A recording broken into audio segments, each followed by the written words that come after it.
Hello, John. Without further ado, welcome to the World Storytelling Cafe. And Maria, would you like to take it away? Can I leave this up? Hello! That looks wonderful with the wings behind you. I have wonderful wings. Thank you, John. I wondered when someone would notice. They're there all the time. Just invisible sometimes. Anyway, hello. Yeah. Give me We love you.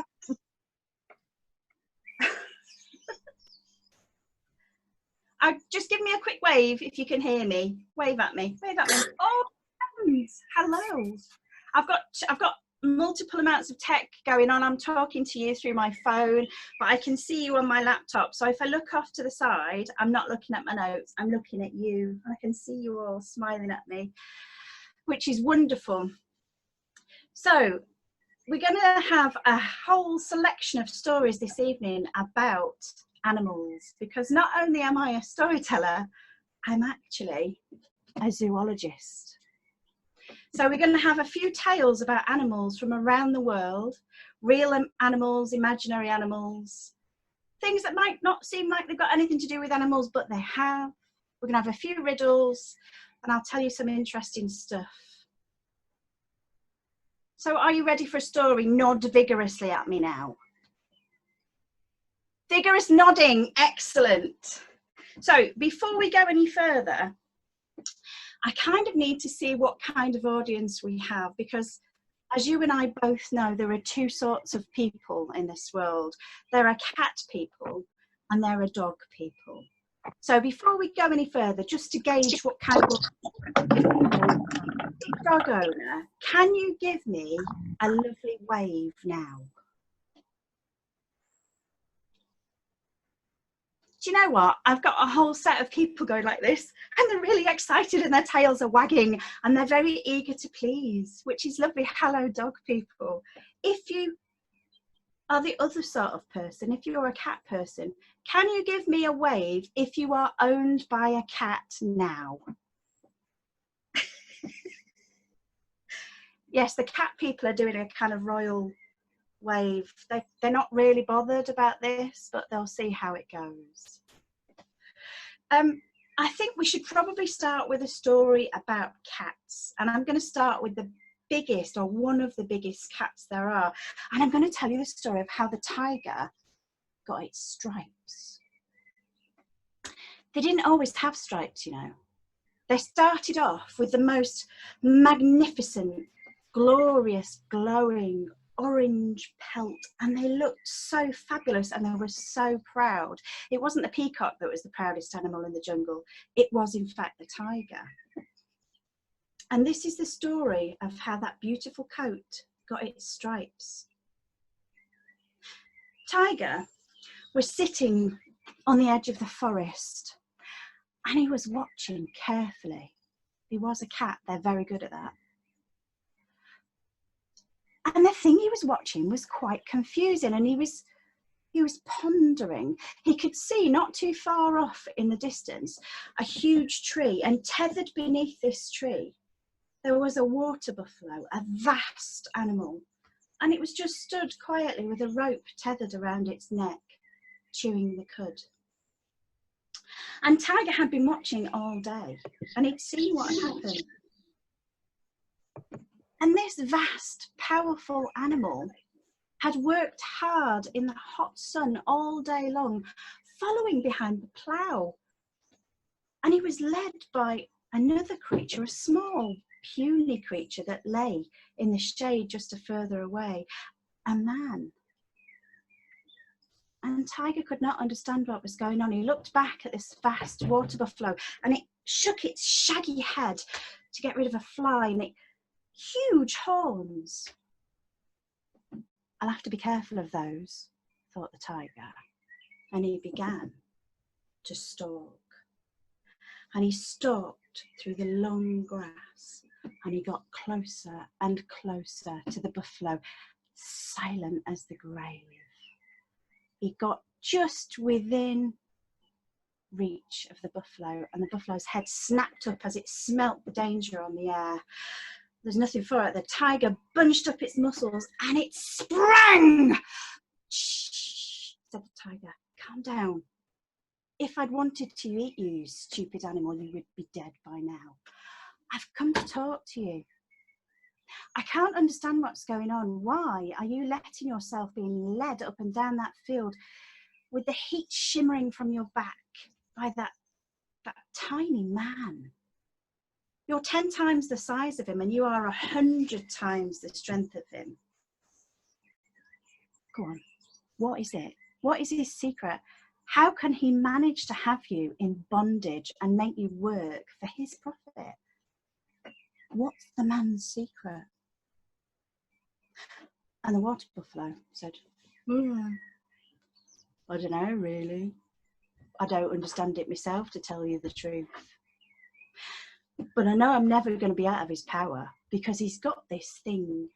He's got this talisman. He calls it wisdom. I don't know how the buffalo did the inverted commas, but it did. And I don't think we're ever going to be free as long as man's got wisdom. Oh. Well, Tiger thought this wisdom sounded like something he should have. If he could use it to control all the other animals, he wouldn't have to spend all his time every day searching and lying in wait and springing and chasing. He could just tell the animals to stand still and then he could pick them off one by one. And so he decided to speak to the man about it. He sheathed his claws. He padded over quietly to the man who was slumbering. This was ridiculous. His own paw was as big as the man's head. It must be powerful stuff, this wisdom. The tiger growled a greeting. And the man's eyes, they flickered open. And then they opened very wide indeed, and he reached for his knife, and the tiger just put one lazy paw splat on the man's arm. I don't want to kill you, you stupid creature, said the tiger. As you can see, if I'd wanted you dead, you'd be gone by now, for I am fast and fierce and gorgeous. My golden coat is the envy of all in that jungle. But I want more, and I hear that you hold something really special, something called wisdom. Now I'm going to ask you a favour, said the tiger. And while you're considering your answer, remember, I can eat you anytime I want. I would like you to get me some wisdom and give it to me. Well, the man thought fast, very fast actually. Oh, great tiger, said the man. I can see you are fierce and fast and absolutely sensational, may I say. But I don't keep the wisdom with me. I never bring it to the field. It's back in my village. If you stay here, I will go and get you some. Oh, the tiger was very pleased by this, and he purred, I will come with you. And the man said, no, no, no. If you come back to the village, they might try and kill you. You stay here, and I will go back and bring the wisdom to you. And the tiger nodded. The man turned away and walked a couple of steps back towards the village. And then he turned back and he said, there is one thing, great tiger. I am just a little concerned that while I'm back at the village, you might actually decide to eat my water buffalo. And I do need it for my work every day. And who is going to pay me for that loss? Well, the tiger thought the buffalo did, in fact, look quite delicious and smelled even better. But he did really want this wisdom. I think, thought the tiger, that when the man comes back, I can just swipe him away with one sweep of my great paw, and then I'll eat his water buffalo anyway.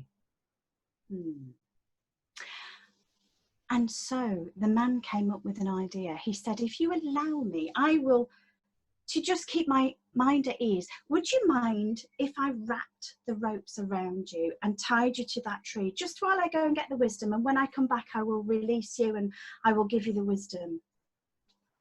And the tiger decided this wisdom stuff was worth the risk.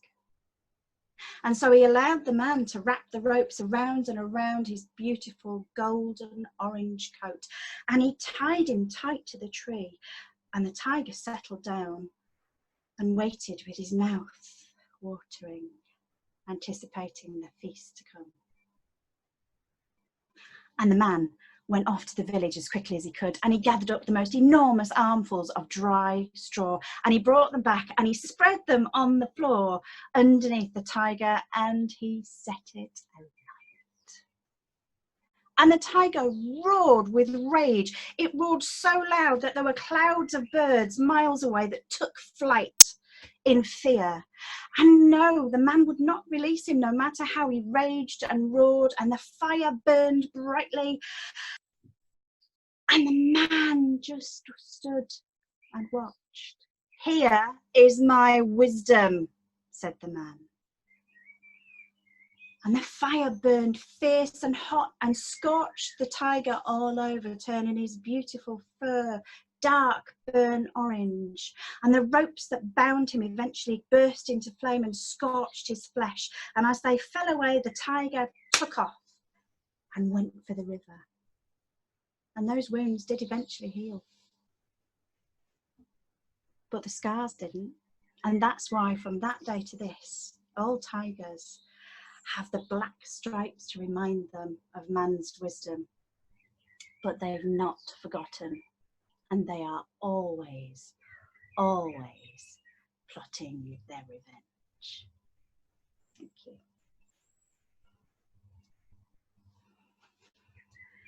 Now then, that was a story for the cat people. I feel we should have a story for the dog people, but I don't have a limitless supply of time, so I will give you just a tiny taster of dog story. Do you all know why dogs wander around sniffing each other's bottoms all the time? Just give me a little thumbs up if you know and a thumbs down if you don't know. I think I'll tell you the story then. I'll keep it really short. Long, long ago, dogs ruled the world, and there was a gala dinner to celebrate their magnificence, and all the dogs from all the world were invited. There were big dogs, small dogs, fat dogs, thin dogs, brown dogs, white dogs, everything, all sorts of dogs. And they went to this glittering ball, and on the way in, they called it the cloakroom, because back in those days, what you had to do when you went to a glittering ball is you would deposit things in the cloakroom, and the dogs deposited their tails with the girly dog in the cloakroom, and she hung them all up, and she gave them all tags to go with their tails. And of course they all lost the tickets, but anyway. They went into the glitter ball. They had a whale of a time. They were dancing all night. They were tippling on all sorts of things. They were eating dog treats by the handful. Until somebody, I think it might have been Coyote myself, he set off the fire alarm. It was absolute pandemonium. The dogs were going wild. They were running round and round the ballroom. They were jumping up and down the walls. They were climbing over the tables and the chairs. And they scrambled. They all scrambled to get out. And on the way past the cloakroom, they all just grabbed the first tail they could see and ran off into the night with it. But they all grabbed the wrong tails. And that is why whenever you see dogs meeting each other, they go and have a little because they're forever trying to find their own tail. Now then, I'm going to ask you, not yet, calm down. I'm going to ask you to unmute yourselves in a little bit because I'm going to give you a little riddle now. Are you ready for a riddle? Yes, you are. Excellent. So, alive without breath, as cold as death, never thirsty, always drinking, all in male, but never clinking. What am I? So you can unmute yourself and shout at me. Oh, I've got mimes. I've got miming going on. Fish. It is indeed fish. I love that breath. As cold as never Fish. thirsty. Not fish. Is it a fish? All drinking, and it was indeed a fish. I do believe the gold star goes to John Rowe, and there was somebody else as well. Oh, Richard York, I think it was. He was doing it. Was he not? I was No, it wasn't. say it again because I missed it. No, Richard was so honest. Yeah. I've got fish for my tea. Has it got any radishes with it though, Dave? Radishes with fish. I've got radishes in my salad. Now then, moving on. What was the answer? Fish. Fish. Oh.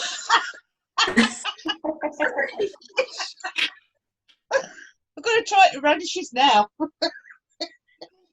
Right, mute yourselves. This is getting just out of hand now. It's getting out of hand.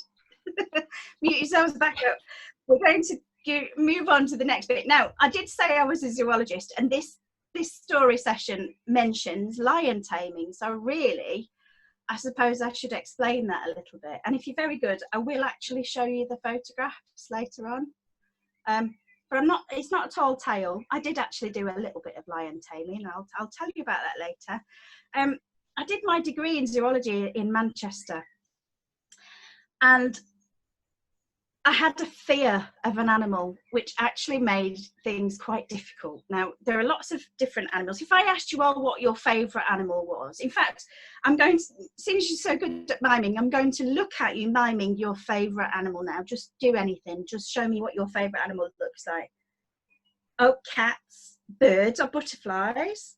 Oh my God, this is brilliant. There's a whole screen of civilized English people making fools of themselves. Is that a rabbit? I'm not sure. A hare? A dog? A hare? Excellent. Rabbit. People are getting very carried away. We best move on. So there was a whole selection of different things there. Now, if I was to ask you what your fear was, what your animal that you were most afraid of, I think we would probably get a much narrower range of animals. So there are some fears of animals that are so common throughout the world that we think it might be some sort of inherited fear. So lots of people are afraid of spiders. We've got arachnophobia. We have yes, there are spiders there. We have people who are afraid of moths. We have people who are afraid of snakes, sharks, tigers. Snakes, sharks, tigers, very reasonable fears. Moths, spiders, teeny tiny itty bitty things that can't really hurt us. No, I'm kidding. I know some people are very frightened. Anyway, I myself was very frightened of an animal when I was at university, and it made it very difficult to do the lab work. And as I tell you my next story, let's see if you can figure out which animal it was. I'm just going to have a swift swig.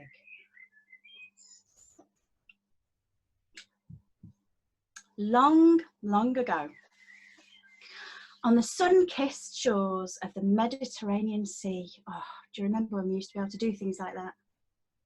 There lived a girl, and this girl, she had a talent, a real skill actually. She was a weaver. And I'm telling you, watching this girl work in wool was like watching somebody dancing. She was a real master craftsperson. And she would take the raw wool and she would spin it and weave it, and spin and weave and spin and weave. And oh, the cloth she produced. The colours were so vibrant, and it was so soft and so fluid and so supple and warm, beautiful cloth. She painted as she wove, really. She painted pictures on a loom. That's what she did.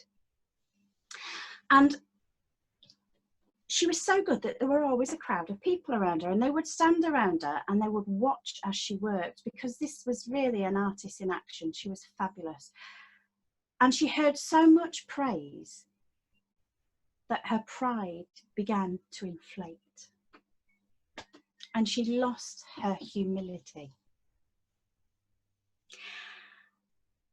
And people would stand around as they watched her, and they would gossip, as we do, and they would say, "That's a gift from the gods, that is, isn't it?" And they'd say, I think it was Athena. I think Athena taught her. There's no way she's learned to do that on her own, is there? Anyway, when the girl heard this, contrary to what you would think she would do, in other words, be flattered, she wasn't at all flattered, because she wanted all of the praise for her skills for herself. And so she became incredibly boastful. And she started to say things like, I've not learned anything from the goddess.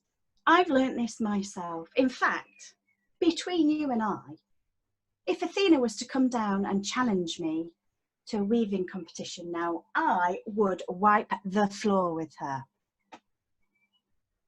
She was quite tough, this girl. And word spread, and it spread so far that it actually reached the ear of Athena herself, and she was not best pleased.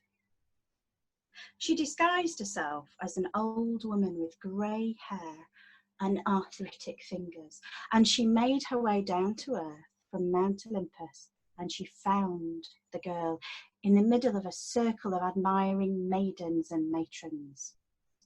And she watched her for a while.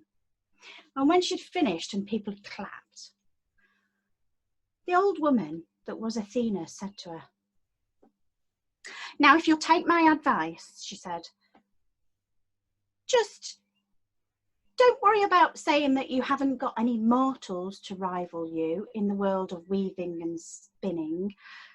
But if I were you, I wouldn't say that you were better than the goddess. In fact, take the advice of an old woman.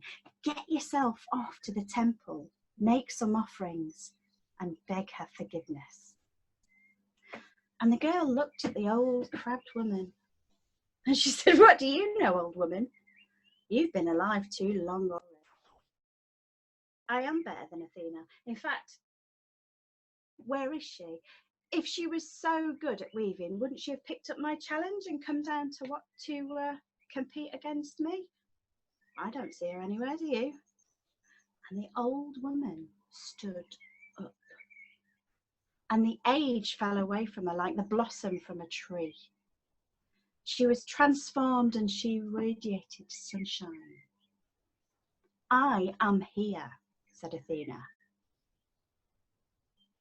And everyone else fell to their knees, but not the girl.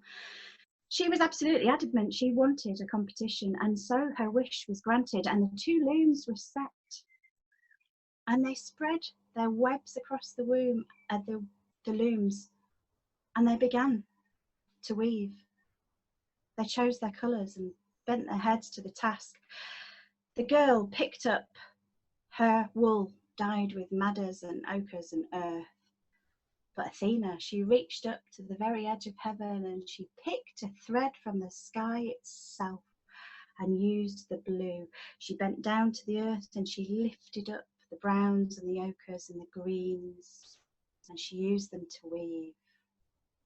She took the yellow from the sunshine, she took the white from the clouds, and she even pricked her own finger for the crimson of divine blood. And she wove. And Athena's work was astounding. She created a picture that was so vibrant. The colours glowed. And it was showing the gods in all their glory. There was Zeus throwing his thunderbolts. There was Poseidon riding across the waves. There was Apollo travelling across the heavens in his carriage. It was just, and the girls' work, even though it was woven from earthly dyes and colours, that was also magnificent. In fact, the pictures that it showed the gods in a different light entirely. Such greed, such violence, such anger and injustice. And she threaded it through every stitch in that weaving. And on the borders around the edges of the girls' woven work were depictions of mere mortals triumphing over the gods. Well, Athena tried very hard to find fault with the girls' work, but she couldn't find it, and the audience around them decided that the girls' weaving was actually more magnificent than that of Athena. And Athena stood up and picked up the girls' woven work and held it up for everyone to see. And she shredded it to pieces. She tore it to pieces that fluttered to the floor. And she got her shuttle and she hit the girl with it. And the girl began to shrink. Her body and her head shrunk down and down and down and became darker as black hairs sprouted across the whole of her body. Her fingers, her 4 beautiful, skilled fingers, drew in towards her body and grew long and black and thin. Eyes opened up on her forehead. And she shrieked and shrieked as she shrank and shrank and shrank until she was so tiny nobody could even hear her voice anymore. And then Athena picked her up and she carried Arachne across to a bush. And she left her there to spin and weave and spin and weave and spin and weave forever. It was. Did you guess the animal? Can you do me a quick mime of the animal, which it was I was terrified of? Lots of spiders, spiders, spiders, spiders. Yes, I was absolutely petrified of spiders, which when you're a zoologist and you're studying spiders makes life a little bit tricky. But I wasn't frightened of them when I was small. It was obviously a learnt behaviour and I decided to unlearn it. So what I did was I specialised in spiders. So I caught them. I handled them. I made sure I handled them. I identified them. I drew them. I studied them in such detail. I know all sorts of interesting facts about spiders, some of which would make your hair curl. Oh, anyway. The other thing that I was really frightened about was slugs, not snails, slugs. And I've no idea what the problem is between the two. I don't know why it's one and not the other, but I thought, right, okay, I've worked out the spider phobia, I'll do the same thing for slugs. So I caught them, quite easy to catch. I handled them, I examined them, I identified them, I drew them, I went into detail. I know all about their anatomy, I know about their habitats, everything. Do you think it helped? No, not at all. Don't bring any slugs near me. Melissa's dying to tell me a funny story about this, but later. However, I did find out some really interesting facts about slugs as well, particularly to do with their love lives. They use calcareous spicules or love darts. Too much detail for now. Moving on very quickly. That was one of the more interesting units that I studied, was animal behaviour, and this is going to lead me into my next story, which is slightly spicy and quite interesting. If you have any young people, you may wish to stick your fingers in their ears or move out of the room. Anyway, Asgard. I'm taking you to Asgard. The Norse gods live in this vast, shining citadel at the top of the Tree of Life, except it's not a vast, shining citadel at the moment. It's a pile of rubble, because there's been nothing but fights and feuds and wars, and they've just finished a particularly arduous war with the frost giants, which is another story again. But anyway, their city was in desperate needing of fortification. They needed a wall around their city. The guard part of the name Asgard refers to a wall that had been destroyed, and they needed a new wall, and they needed it fast. And one afternoon, across the Rainbow Bridge, there came riding a vast man, seated on the back of a huge black stallion. And the builder, the man was a builder, he rode up to them and he demanded audience. And he told Odin that he would be able to create for them a wall that was so high and so strong and so magical that it would stop anyone who wished them ill from entering. And all he required in exchange for this was the sun from the sky, the moon from the sky, and the hand in marriage of Freya, the most beautiful of goddesses. Not much of a deal, really. And Freya was particularly unimpressed by that bargain. She really didn't want to be involved in this at all. Nonetheless, the gods discussed it. They were in a bit of a pickle. And Loki, the trickster, that shape-shifting trickster, came up with a solution. Right, he said, what we'll do is we'll tell him that instead of the 3 seasons that he said he needed to build the wall, he has to have it done in just 1.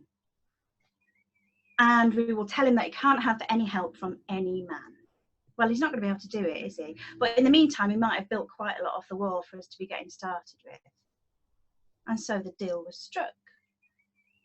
And as soon as the builder had been given his commission, he stalked out of the hall and began his work. And that man, my goodness, he worked hard. They looked at him the next day and they giggled and laughed at him because they'd hoodwinked him. And then the following day, when they saw how much of that wall had been made, they weren't laughing anymore. And the day after that, they were starting to worry. Because not only was he the most phenomenal worker, he seemed to work without rest every hour of the day and night, but his horse, his vast horse, could pull almost as much as he could. And every day they would go off through the forest and into the quarry, and they would come back dragging a net full of vast stones, and the man would chip them and shape them and put them together like the pieces of a jigsaw to make this phenomenal, and it has to be said it was phenomenal, he would make this wall. And it was coming towards the end of winter, and he had to be finished by the first day of spring, and actually there were 3 days left, and it looked as if he was going to finish. There was only a little bit of work left to do around the gate. And so what do you do when a plan goes wrong? Well, you blame the person who came up with the idea in the first place. And Loki was dragged before the gods and told that if he didn't fix this situation, and off he went. Off he went on pain of death to fix the situation. Well, that evening, the builder was making his way through the forest on the back of his black stallion again. It was a cold night and you could see the stars shining on the velvety sky. So cold that you could see the air coming out of the horse's nostrils. And they were plodding along through that silent wood when the horse stopped. Stopped stock still. And its ears flicked up. And it sniffed. And there on the path in front of him, there appeared a mare, and it snickered and whinnied. And it came out on the path in front of him, this mare, and it trotted towards him. And then it turned around and shook its tail at him. Well, that was it. The horse was off. The stallion reared up. It threw the builder off its back, and it was off pell-mell through the snow. He just managed to grab hold of the reins, and he was being pulled along through the snow by this vast stallion. He just about managed to wedge his feet behind a stone, and he was heaving for all he was worth, and then the reins went, and off that black stallion went. Well, he didn't appear the next day. And by the following evening, the builder knew somehow that he'd been tricked. He couldn't quite put his finger on what had happened, but he knew he'd been tricked. And he was enraged because there was no way that he could finish that wall. And he was enraged. He was really angry. He was so angry he began smashing the wall to pieces. All that hard work he put into it, he smashed it to smithereens. He was getting really carried away, and the gods were watching him thinking, that looks like familiar behaviour. He was a frost giant. He was a frost giant, and he'd built a wall into their city, no doubt including lots of secret passageways and weaknesses. So they got Thor on the job, who handled things in a particularly Thor-like fashion, and he smashed the frost giant's heads into 1,000,000 pieces. But what of the stallion? Well, all that night, the stallion thundered through those woods, chasing after that beautiful grey mare. And he ran until he felt like his heart would burst. And the grey mare ran for her life. And eventually the black stallion caught up with her in a clearing.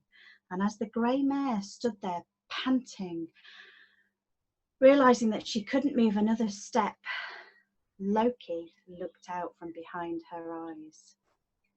Because as you might have guessed, Loki, that shape-shifting trickster, had transformed himself into the grey mare to distract the stallion, and he had distracted the stallion. But as that stallion advanced upon him, he was wondering if he might have bitten off a bit too much. It pawed the ground. It advanced towards her, and it leapt onto her back, and it stuck. Anyway, we'll draw a calm veil over that. You can use your own imaginations. Loki needed to be rewarded for the service that he'd done, but he was nowhere to be found. And in fact, he was nowhere to be found for several months after. And then eventually, he came back into town. And he was bringing behind him a foal, a grey foal with 8 legs. Rather unusual foal that he'd given birth to several weeks before. And that 8-legged foal became Sleipnir, Odin's shamanic horse, the most famous horse in the whole of Norse mythology. But what a parentage to have.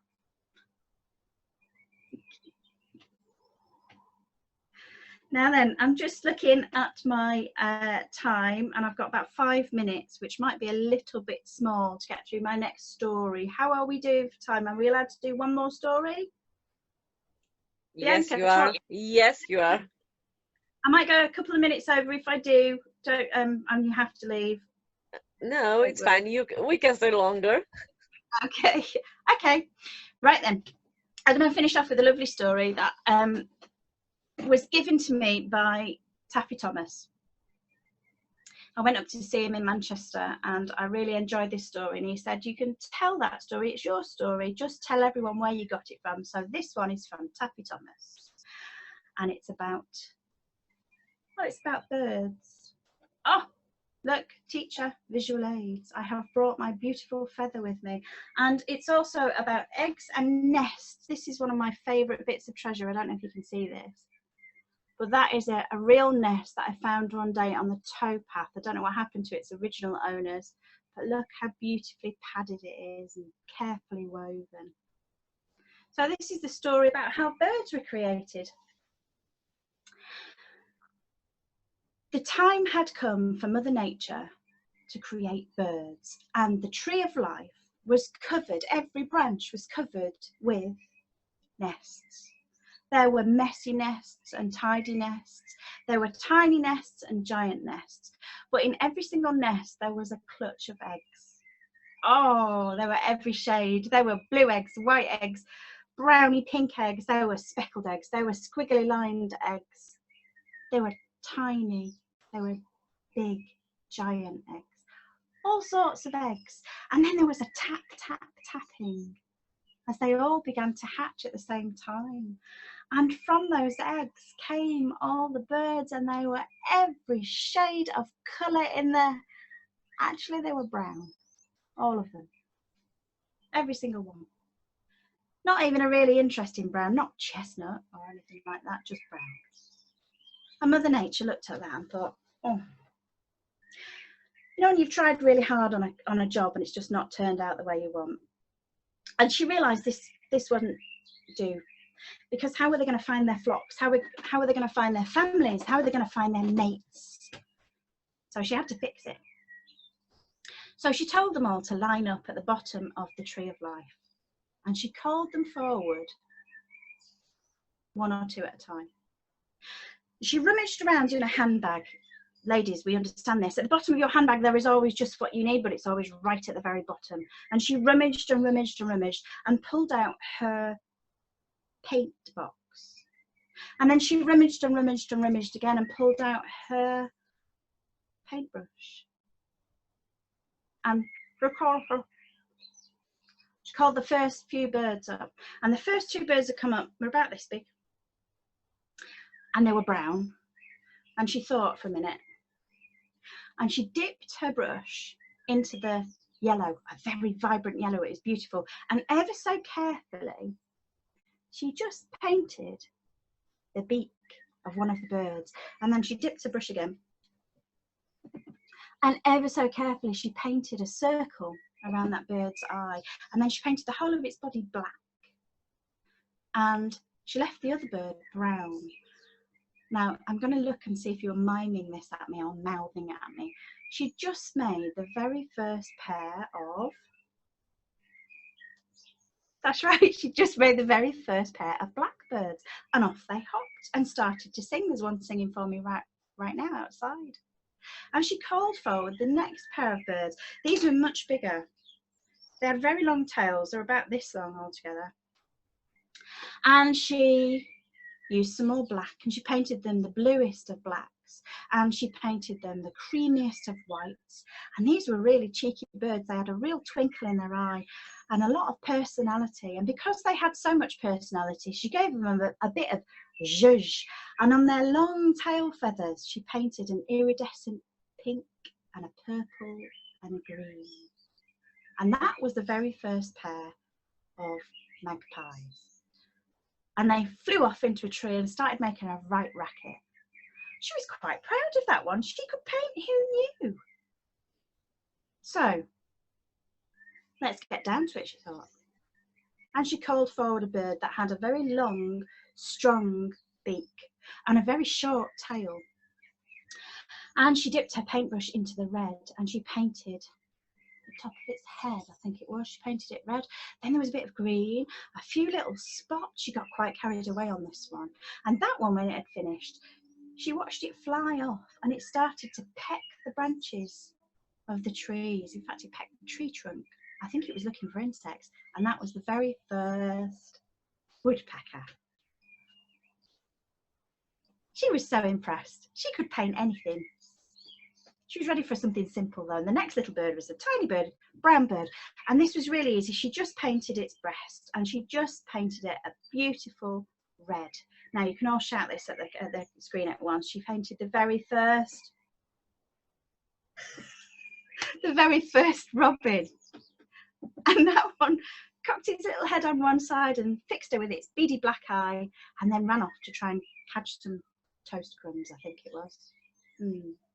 But why should the little ones be plain, she thought. And the next ones had a blue cap and a yellow belly. They were the very first blue tits. Well, she was off. She was having a whale of a time. She painted the kingfishers a royal blue. She scattered stars across the starling's breast. She discovered polka dots. Oh, she enjoyed polka dots and she went mad on the guinea fowl. And then she discovered stripes. Zebra finches, puffins, puffin beaks. In fact, between you and I, that was getting a bit embarrassing actually. And the blue-footed booby was just a moment of sheer madness, but nonetheless, she was enjoying herself. And she painted all day, and as the sun began to set, she was absolutely exhausted, but she only had one little bird left. It was a little brown thing. And it hopped up, all excited, very hopeful. Wonder what I'm going to get. And she smiled down at it. And she picked a paintbrush up and she looked down at her paint palette. She'd used all her paint up. There was nothing left. And this poor little bird was looking at her in such a hopeful way. There was a tiny scrap, one tiny little scrap left of gold. That was all there was. Not enough to do anything with, really. She sharpened a paintbrush, as we artists do. and she picked up the last scrap of gold, and then she whispered into the ear of the little brown bird, and it opened its mouth as wide as it could for her. And ever so carefully, she put the drop of gold paint onto its tongue. And that little brown bird flew up, and it flew higher and higher and higher until it was almost touching the heavens. And then it opened its mouth and began to sing. And the skylark soars above the heavens over moorlands and meadows every summer. It might not be very colourful, but it definitely has a golden tongue.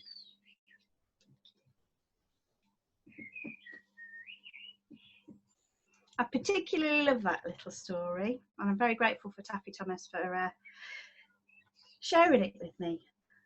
I think that brings us to the end of our time together, and I would just like so to... it sort of does, but if anyone's got any questions, well, first of all, thank you for that. Thank beautiful. Let's have a round of applause for that Please fantastic. unmute yourself. Yeah, and if anyone's got any questions or comments, you know, for Maria, please ask. Please ask. I have actually got one more riddle. Would you like it? Yes. Oh, let's have a riddle. This is a really easy one, and it was supposed to come before the last story, but I didn't think we'd have time. Are you ready? Drum roll, please.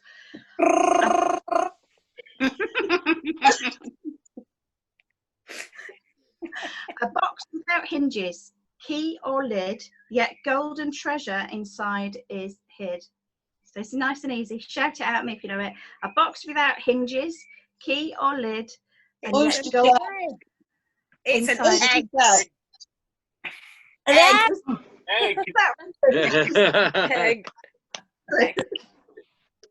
Egg. Lime egg, but I didn't quite know how we'd do that one. So there you go. Oh. Thank you all very much for. So have you managed to have you managed to earn money from your zoology, or just or yeah, having done the course? I have. I've got a degree in zoology, and the main reason that I did a science-based degree was I wanted to be a science teacher. So I was a science teacher for quite a while. Well, I am a science teacher, but I was working within schools for a while. I'm a belly dancing teacher.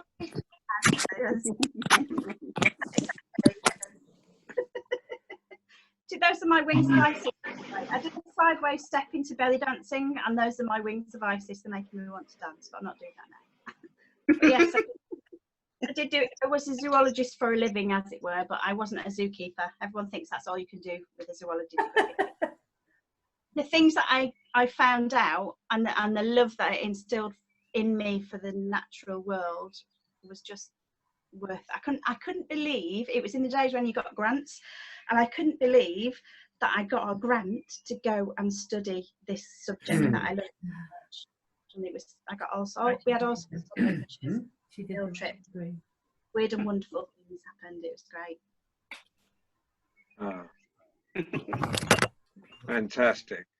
I particularly enjoyed your bird story. It's very you. Oh, it is, isn't it? It is.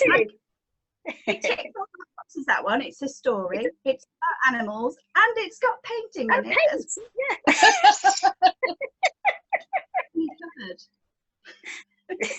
Mm. Well, thank you all for coming. Thank you. Thank you. And I, just in case, at 2 o'clock tomorrow afternoon, and it's live tomorrow because our teller is in India, and if I put her on at 6 o'clock, it would be the middle of the night in India. But if you're supposed to be at a Zoom meeting at 2 o'clock tomorrow, put it off. Pretend you're ill.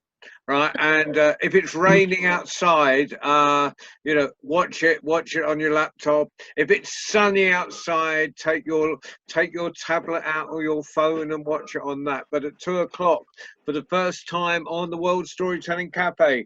We've got Jiva Raghunath, and the disadvantage of being a compere that has never spoken to the people is that you have no idea whether you're pronouncing their names properly, because all you are is reading them. But that's my guess, and we'll find out tomorrow whether I got it anywhere near right. I'm sure they'll forgive me. But she is live at 2, and at 6. I'm not running through the whole week. I'm just doing tomorrow. But at 6, there's we're showing Kath Little's set again. That was that we put on at the weekend, because it is beautiful, and we put it on at 2 o'clock. So this is although in reality you can go and find any of the sets on Catch Up, but we like to bring them. We like to put it, in your lap, so to speak, occasionally, so you don't have to do any research whatsoever. So we've and Kath did this beautiful set, which is definitely worth it. If you've seen it before, watch it again. But right now we can thank you all for coming and give Maria a huge final round of applause. Thank you, Maria. That was Thank lovely. you. Thank you. Lovely to see you. Thank you, Mia. Oh, and Maria. there is one more little thing, but on the Zoom you don't see it. But if you go back to the site, you will see a little top hat. Now, because we're not earning at the moment, and we would normally be out gigging for enormous quantities of money, in fact, phenomenal quantities of money, we are contenting ourselves with much smaller quantities of money, which we click. This is like having a hat down or in the street. So anything you can drop into that, I'm sure Maria would be, she can buy bread and cheese and go out and feed the birds or something. Let's thank you very much, and pop a penny in the hat. Thank you. Thank you very much. Thank Come in. you. Thank you. Thank you. Thank you. Thank you, Maria. Bye-bye. Bye. Right. Bye.